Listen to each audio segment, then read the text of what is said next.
watching the new Chex Daily. It's 5:54. Joined live in studio now with Sandra Dueck, policy analyst with the Chamber of Commerce. And Andrew Pyle stayed with us, just like I told him. Thank you, Andrew. Thank you. And Mike Judson. You got great feedback. You put out a Twitter question on Friday for the show. And what was it? Which is why we're doing the roundtable now. And it was basically, are you EU? Are you for it or against it? And you know, I'm going to say a lot. We had a lot of people who are for it.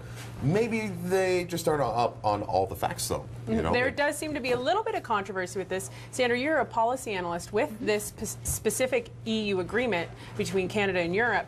And I guess when you have a trade agreement, it opens a door, but the door swings both ways. It does swing both ways, but there's some really good things that will be happening for beef, automobile industry, pork producers, and essentially Canadian businesses, Ontario businesses, Peterborough businesses now under this agreement will have access to 500 million new customers. So it is a bit of a bonus going that way. It means we will have to take in some of theirs, but opportunity for growth, it's there. What about locally, Andrew? Well, locally, I think it's going to depend on what we want to produce and what are we good at producing. You know, dairy has been singled out as the one area that is going to be hit, perhaps, by this agreement. But Ontario is a manufacturing part of Canada still, in terms of autos, and there's tremendous opportunity. We're basically going to feed a market bigger than what we fed in the United States when we signed NAFTA. Everyone was afraid of NAFTA before we put that into place. Turned out that the net effects for the economy were great, and they were good for Ontario, and at the end of the day, it leads to more job creation. So do you guys think that, you know, maybe we should be walking in with this with a little more optimism or a positive mind, or really, because there is a balance beam here, there are people who are going to get hurt? There is a balance. No trade deal is going to be perfect. That's the ultimate thing. It's not going to be a perfect deal for everyone, but it does have a lot of good points. It decreases our dependency on the U.S. as our main trading partner, which That's is the biggest selling feature, is it which not? is a good selling feature, definitely.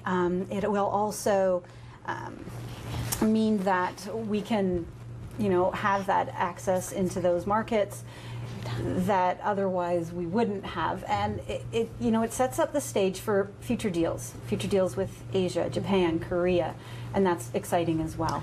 My understanding, though, Andrew, is that it's still in process. Like, it hasn't really been firmed up. It's just talking about making this agreement, but there's still a lot of steps to happen to actually make this agreement firm. Well, I mean, this agreement, even if it's approved by everybody, is not going to go into effect for 2 years. So this trade agreement doesn't get ratified until 2015, if everyone agrees.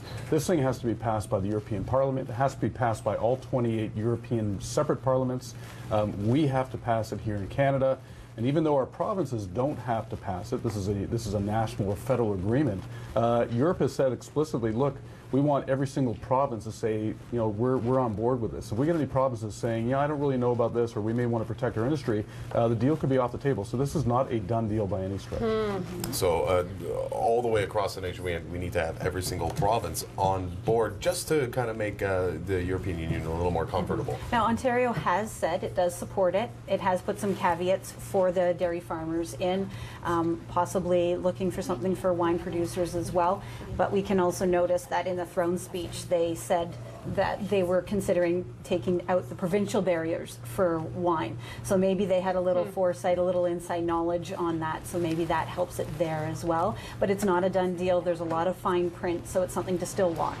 It seems that this is a win situation for beef, cattle farmers, and the dairy farmers and cheese production, which we're looking at there now, seems to be the ones that are most concerned with this. Andrew, how do you feel about that? No, I think it's correct. I mean, if we look at the quotas, the increased quotas for beef and pork, I mean, pork especially, is huge. And for the beef and pork producers around Peterborough County, this is a win. And again, we've got 2 years now to get our act together to be able to market that product into Europe so that Europeans want to buy Ontario pork or Canadian pork and take advantage of this new tariff arrangement that we're going to have. But you had a good point about the cheese. It's not going to stop you from buying